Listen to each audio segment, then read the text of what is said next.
तो इस वक्त दिल्ली से बड़ी खबर आ रही है, जहां पर इंडिगो फ्लाइट की इमरजेंसी लैंडिंग कराई गई है। बताया जा रहा है तकनीकी खराबी के कारण ये वापस दिल्ली लौटी। दिल्ली एयरपोर्ट पर सुरक्षित लैंडिंग इस फ्लाइट की करवाई गई है। दिल्ली से लेह जा रही थी ये फ्लाइट, जब इसमें कुछ खराबी आई और इसे वापस दिल्ली लेकर आया गया, जहां पर इसकी सेफ लैंडिंग हुई है। इंडिगो फ्लाइट की इमरजेंसी लैंडिंग हुई है। तकनीकी खराबी के कारण ये वापस दिल्ली लौटी। दिल्ली एयरपोर्ट पर सुरक्षित लैंडिंग करवाई गई है और दिल्ली से लेह की तरफ ये फ्लाइट जा रही थी। हालांकि ये पता नहीं चल पाया असल में कि इस फ्लाइट में आखिर दिक्कत क्या थी, लेकिन कहा यह जा रहा है कि कोई तकनीकी खराबी थी जिसकी वजह से इसे वापस दिल्ली पर लैंड कराया गया।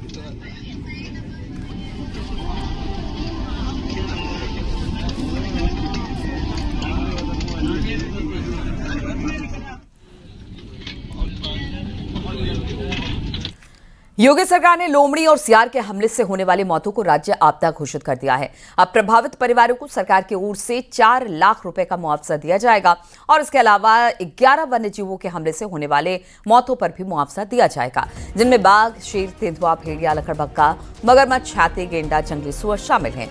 इन जानवरों के हमले में मौत होने पर पीड़ित परिवार को 5 लाख रुपए का मुआवजा दिया जाएगा।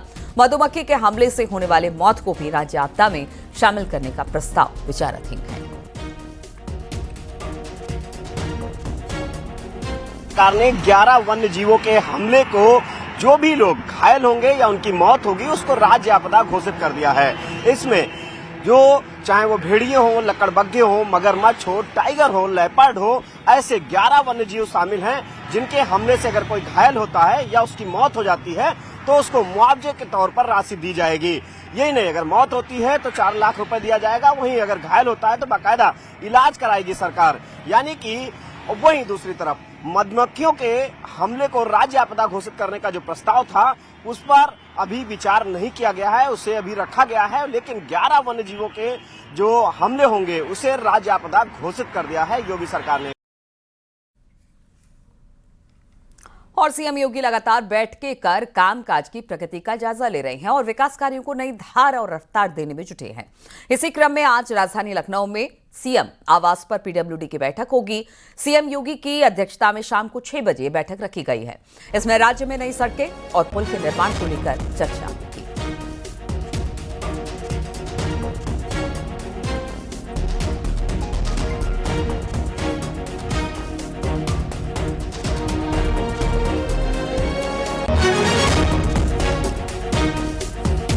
उत्तर प्रदेश के कैबिनेट मंत्री और निषाद पार्टी के राष्ट्रीय अध्यक्ष संजय निषाद ने पूर्व मंत्री और अपनी जनता पार्टी के राष्ट्रीय अध्यक्ष स्वामी प्रसाद मौर्य पर निशाना साधा। उन्होंने कहा कि स्वामी प्रसाद मौर्य रसविहीन नेता है। वो ऐसी रसमलाई खाते हैं जहां रस रहता है, जहां रस मिलता है वो वहीं पर बोलते हैं। अब इन्हें सबने रसविहीन कर दिया है।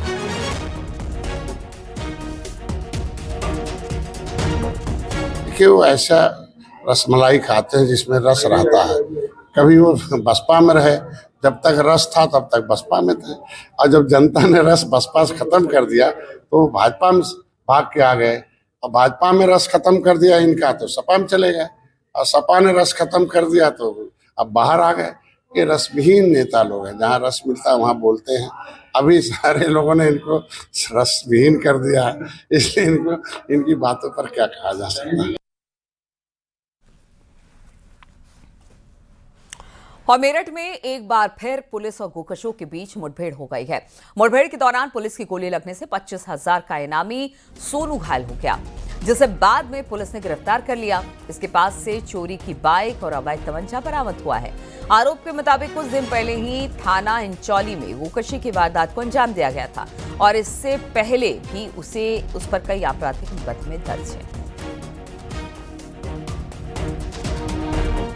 चोली में मसूरी पुल के नीचे रात में पुलिस द्वारा चेकिंग की जा रही थी। इस दौरान एक संदिग्ध बाइक सवार को जब चेक करने का प्रयास किया गया तो अचानक ये अपनी गाड़ी लेके भागने लगा। जब इसकी पुलिस द्वारा घेराबंदी की गई तो इसने पुलिस की टीम पे फायर कर दिया। पुलिस द्वारा की गई जवाबी सेल्फ डिफेंस की फायरिंग में ये व्यक्ति घायल हुआ है, जिसकी पहचान आसिफ उर्फ सोनू के रूप में हुई है, जो थाना क्षेत्र परीक्षितगढ़ के अगवानपुर का निवासी है। और झांसी से खबर, जहां पर एसडीएम के गनर और गार्ड पर हमला किया गया। खनन माफिया ने यह हमला किया है। एसडीएम की मौजूदगी में यह हमला किया गया।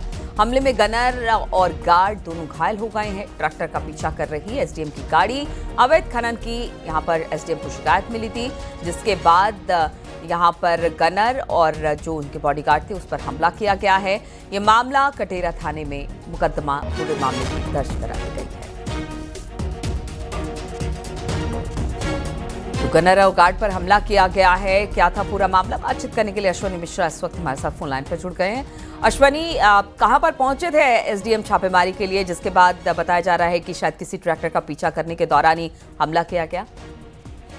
देखिए, पूरा मामला देर रात का है, जहां पर एसडीएम मौरानीपुर अजय यादव हैं। उनकी को सूचना मिले कि कोई ट्रैक्टर है जो अवैध खनन में लिप्त है और बालू भरकट के ले जा चोरी की। इस पूरी सूचना पर जब अजय यादव अपने हमराही और एक गार्ड के साथ जाते हैं, उसके बाद जैसे ही जा रहे होते तो रास्ते में ट्रैक्टर जब दिखता है तो उसका पीछा करती है टीम। पीछा करने के बाद जो बालू चोर होते हैं वो ट्रैक्टर छोड़ देते हैं और जो पूरी टीम होती है उसको पूरा घेर लेते हैं। जानकारी ये मिल रही है कि इस दौरान जो बालू चोरों ने है वो एसडीएम की टीम पर हमला कर दिया। गार्ड और जो उनका सुरक्षा हमराही था उसके साथ मारपीट की गई है।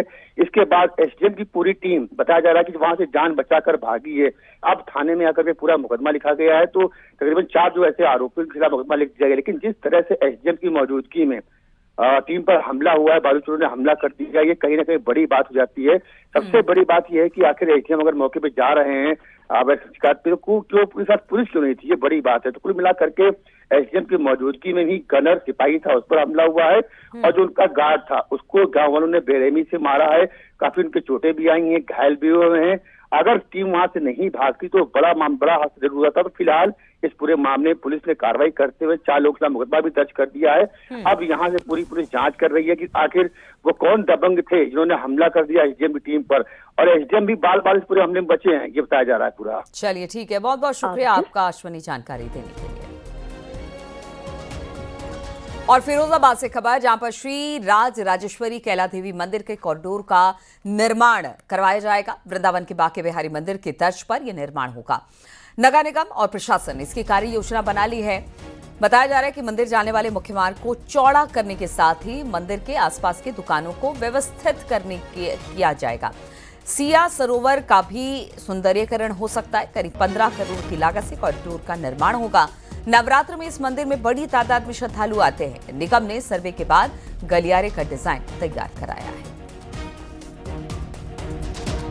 CMNSY के अंतर्गत हमारा जो कैला देवी मंदिर है और इसका जो परिसर है, जितना भी फील्ड पड़ा है जहाँ पर रामलीला का आयोजन होता है, जहाँ पर हमारा एक कुंड भी है और आने जाने वाली रास्ता है, और जितनी भी मेले के टाइम पे जहाँ जहाँ पे दुकानें, ये पूरा परिसर, जैसे कि आपने देखा होगा अयोध्या में एक कॉरिडोर बना है, एक काशी में बना है, मथुरा में बना है, इसी तरीके से बहुत सुंदर सा हम कॉरिडोर बनाने वाले हैं।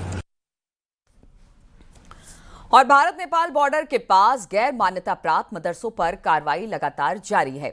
श्रावस्ती में सरकारी जमीन बनाए गए 3 मदरसों पर बुलडोजर चला। तीनों मदरसों पर बुलडोजर चलाकर उसे जमींदोज कर दिया गया। तीनों मदरसे सरकारी जमीन पर चल रहे थे। पहले तहसील प्रशासन ने तीनों मदरसों को खाली करने का नोटिस दिया था। जब मदरसा संचालकों ने मदरसे को नहीं हटाया, फिर तहसील प्रशासन की तरफ से कार्रवाई की गई।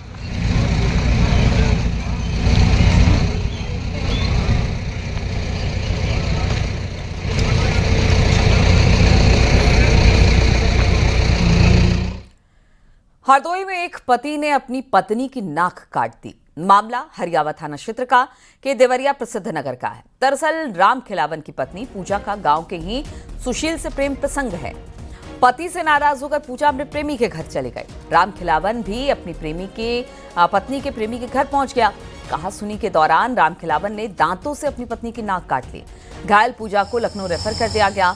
घायल पूजा का कहना है कि पति की प्रताड़ना से तंग आकर वो प्रेमी के पास गई। उधर पुलिस ने मामले को दर्ज कर आरोपी पति राम खिलावन को गिरफ्तार कर लिया है।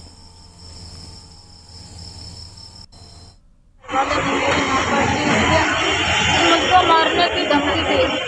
खुला मार डालेंगे तुमको। मेरे सास ससुर भी मिले हुए उसमें, और इसीलिए मैंने मौका पाके मैं इनके घर में चली आई सुशील कुमार के। और ये पीछे से मेरा घर वाला आ गया, मेरी नाक काट ली इसने, इसके छोटे भाई ने इसको पकड़ लिया सुशील कुमार को, और इसीलिए इसने मौका पा लिया, इसने मेरी नाक ही पे मतलब नाक ही मुँह में रख ली। हम लोग का थोड़ा प्रेम संबंध था, 10 महीने हो गया था, तो ये इनको घर में जाने का खतरा था। इनने मेरे को फ़ोन करके बताया, तो ये मेरे घर चली आई। एक दिन 2 दिन पहले इनको मारा पीटा भी बहुत है, तो मेरे घर चलाए। मैंने कहा यहीं रुक जाओ, फिर 12 नंबर मैंने डायल किया, तो इसके घर वाले भी आए। मैंने मना किया कि अभी रुक जाओ, जब पुलिस आ जाए उसके बाद अपने लिबा के ले जाना, अगर जाना चाहती हैं तो मतलब हमको जबरदस्ती घर से पकड़ के नहीं लाए, तो माने नहीं।